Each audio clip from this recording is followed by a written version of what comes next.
All right, so let's start with the big story that we're tracking on Beyond at this hour. As the coronavirus pandemic has shattered the world economies, European countries are working on ways to counter the economic crisis that has been brought about due to the COVID-19 pandemic.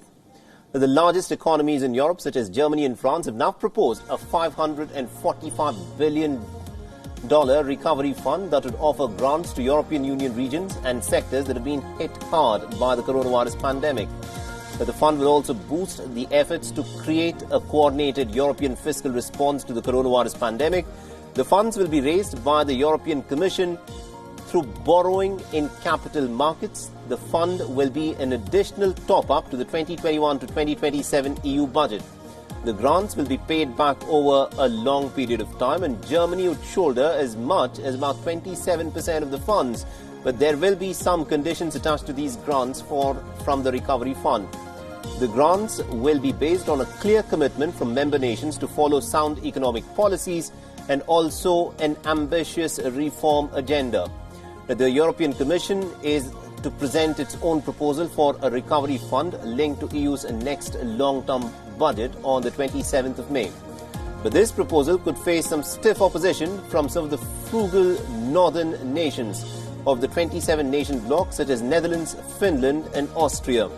But the announcement of the proposal has also pushed up the euro against the other global currencies and has brought down the Italian bond yields as well. And hours after France and Germany proposed the massive fund to finance the European Union's recovery from the coronavirus pandemic, Austria has insisted that any help should be in the form of loans and not in the form of grants. Now, Austria has said that loans can be paid back to sponsoring nations when the economy improves. All right, now to get us more insights into what is actually playing out in the European Union in terms of how it seeks to overcome the economic crisis, we are joined by Lucy Howe, our correspondent, who is joining us live from Brussels.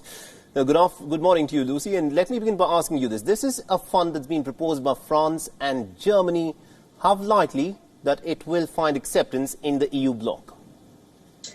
Well, we understand that the proposal is being discussed by EU leaders today, and we also have a further announcement from the EU Commission President Ursula von der Leyen on the 27th of May, and that the proposal put forward by Angela Merkel, the German Chancellor, and the French President Emmanuel Macron has been broadly received and is not receiving a great deal well received and isn't receiving opposition at the moment from countries that you mentioned earlier, such as Austria and the Netherlands.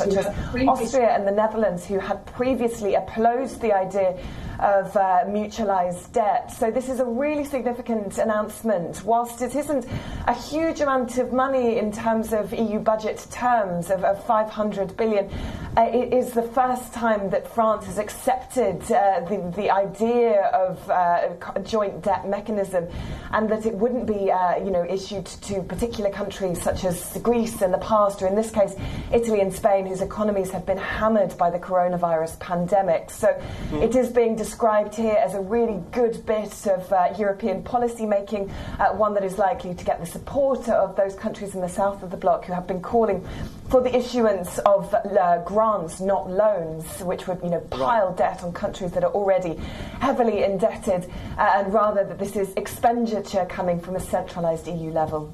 Absolutely indeed, and also people are now looking at the next level of this coronavirus pandemic. The first part was the health crisis, and secondly, it'll be the financial crisis brought about because of the lockdowns that were imposed to try and contain the coronavirus. How badly has Europe been impacted due to the COVID-19 pandemic financially?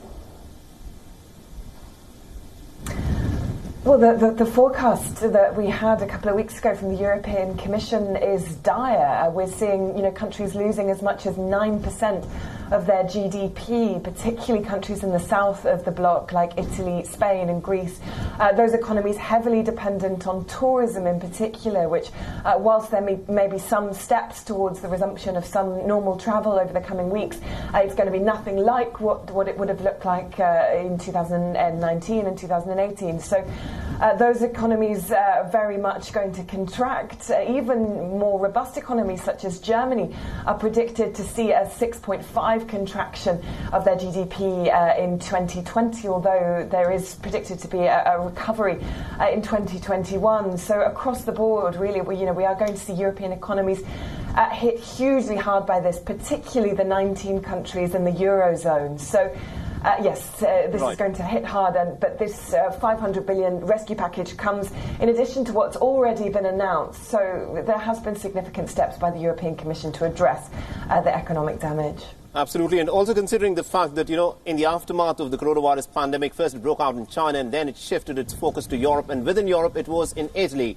And now we are looking that Italy is slowly limping back to normalcy. For the first time, it has reported less than 100 days. For the first time since the pandemic broke out, and restaurants, cafes and also churches have now reopened the country. Talk to us a bit about what is happening in Italy right now. Yeah, we've had a series of incredibly encouraging figures coming from Italy. Over the weekend, the death toll was 145, and as you say, on Monday, the death toll was lower than 100 for the first time since the lockdown was imposed on the 9th of March. There is sometimes a delay in reporting cases over the weekend, so we may see that number fluctuate a little bit this week. But, clearly Italian authorities are going to be happy that the death toll is finally starting to wane. At the peak at the end of March, we were looking at a death toll in excess of 900. On Monday, we went into a next phase of the Italian exit strategy where bars, restaurants and cafes were allowed to open, although with strict social distancing measures in place. We saw the reopening of some public spaces, churches, people able to visit cemeteries for the first time. Clearly the tens of thousands of people who have lost loved ones during this crisis. We were hearing of Italians really being in a state of shock, huge relief from them that the very strict lockdown measures are starting to lift, that the death toll is starting to wane, but of course there are very real fears that there will be a second wave later in the year as the lockdown measures continue to be lifted. And also one of the other things that a lot of people are looking at with a lot of interest is the fact that schools in some nations within the European Union have reopened. How comfortable do parents at this point of time feel to send their children to schools within the European Union nations? Well, Italy, we know that schools won't be opening for some time yet. Spain is also said to be considering a similar move. But Germany, we have had schools starting to go back in the last couple of weeks. France as well. We had schools going back from May the 11th. Around 1 million pupils went back last week. There is definitely concern, particularly amongst French parents, about the potential risks of children going back too early. How difficult it is to impose social distancing with younger children especially. We know that in France, teachers are required to wear face masks and that children are being regularly encouraged to use hand sanitizer on their hands. But, there are clear health risks, but it is a crucial part of restarting economies, allowing parents to send their children back in order that they might be allowed to return to the workforce. So again, it's being done differently across the continent. The UK in particular is looking to make a decision on this as well, but it's a contentious issue and it is being done differently in different countries around the EU. All right, we'll have to leave it there. Thank you very much indeed, Lucy Huff, for joining us from Brussels and getting us all those insights in terms of what is happening within the European Union at this point in time.